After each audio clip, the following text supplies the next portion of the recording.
हम सभी ने भगवान विष्णु और उनके अस्त्र शस्त्र के बारे में कहीं ना कहीं पढ़ा, सुना या देखा जरूर है।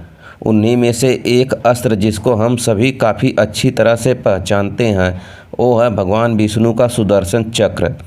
पौराणिक हिंदू कथाओं में सुदर्शन चक्र के बारे में अलग अलग जगह अलग कथाएं मिलती हैं।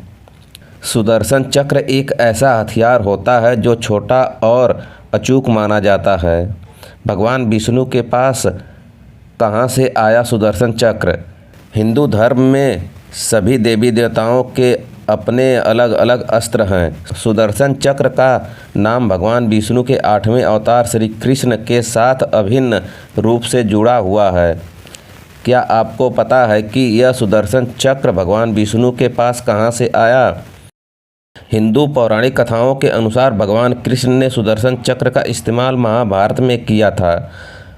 पुराणों की माने तो सुदर्शन चक्र एक ऐसा अचूक अस्त्र था जिसे छोड़ने के बाद वो अपने लक्ष्य का पीछा करता था और उसे खत्म करने के बाद वापस अपने छोड़े गए स्थान पर आ जाता था। पुराणों के अनुसार सुदर्शन चक्र का निर्माण भगवान शंकर ने किया था और इसे बाद में भगवान विष्णु को सौंप दिया। जरूरत पड़ने पर भगवान विष्णु ने इस चक्र को देवी पार्वती को प्रदान किया। शिव महापुराण में इससे जुड़ी एक कथा का वर्णन मिलता है। पृथ्वी पर जब दैत्यों का अत्याचार बहुत बढ़ गया और दानव जब स्वर्ग लोक तक पहुंच गए तब सभी देवता घबराकर भगवान विष्णु के पास गए। दानवों को परास्त करने के लिए एक दिव्य अस्त्र की जरूरत थी। तब भगवान विष्णु ने कैलाश पर जाकर भगवान शंकर की आराधना शुरू की। भगवान विष्णु ने हजारों नामों से भोलेनाथ की स्तुति करी और प्रत्येक नाम के साथ एक कमल का फूल भगवान को अर्पित करते गए। तब भोलेनाथ ने भगवान विष्णु की परीक्षा लेने के लिए उन 1000 कमल के फूलों में से एक पुष्प छिपा दिया। शिव की माया के कारण भगवान विष्णु को यह बात का पता नहीं चला और जब वे एक पुष्प नहीं मिला तो उन्होंने भोलेनाथ को पुष्प की जगह अपनी एक आँख अर्पित कर दी। भगवान श्री हरि की यह भक्ति देखकर भोलेनाथ बहुत प्रसन्न हुए और उनके सामने प्रकट होकर उनसे वरदान मांगने को कहा। तब श्री हरि ने दैत्यों के संहार के लिए भोलेनाथ से एक अजय अस्त्र मांगा। भोलेनाथ ने प्रसन्न होकर खुद के द्वारा बनाया हुआ सुदर्शन चक्र भगवान श्री हरि को भेंट किया। श्री हरि ने यह चक्र धारण किया और कई बार देवताओं को इस चक्र की सहायता से दैत्यों के अत्याचारों से मुक्ति दिलाई।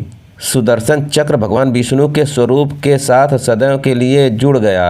इसके बाद श्री हरि ने यह चक्र आवश्यकता पड़ने पर माता पार्वती को प्रदान किया। पार्वती से यह चक्र कई देवी देवताओं से होता हुआ भगवान परशुराम के पास पहुँच गया और भगवान परशुराम से यह चक्र श्री कृष्ण के पास गया। सुदर्शन चक्र अत्यंत शक्तिशाली और भारी था जिसका वजन लगभग 2200 किलोग्राम माना जाता है। यह पलक झपकते ही लाखों योजन पार कर सकता था और इसमें 108 या 1000 तीखी धारें थीं। इसकी शक्ति इतनी थी कि यह 14 लोकों को नष्ट कर सकता था। यह एक ऐसा अस्त्र था जो छोड़े जाने के बाद शत्रु का विनाश करके ही लौटता था और इसे रोकना लगभग असंभव था। इसकी गति इतनी तीव्र थी कि यह पलक झपकते ही बहुत बड़ी दूरी तय कर सकता था। यह इतना शक्तिशाली था कि यह सभी 14 लोकों को नष्ट कर सकता था।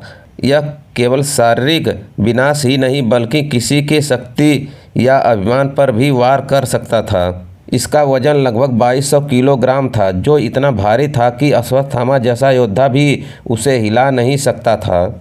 यह गोलाकार था और इसका व्यास लगभग 12 से 30 सेंटीमीटर का था।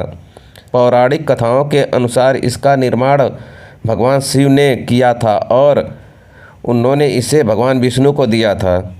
एक अन्य कथा के अनुसार विश्वकर्मा ने सूर्यदेव की तेज चमक को कम करने के बाद बची हुई धूल से इसका निर्माण किया था।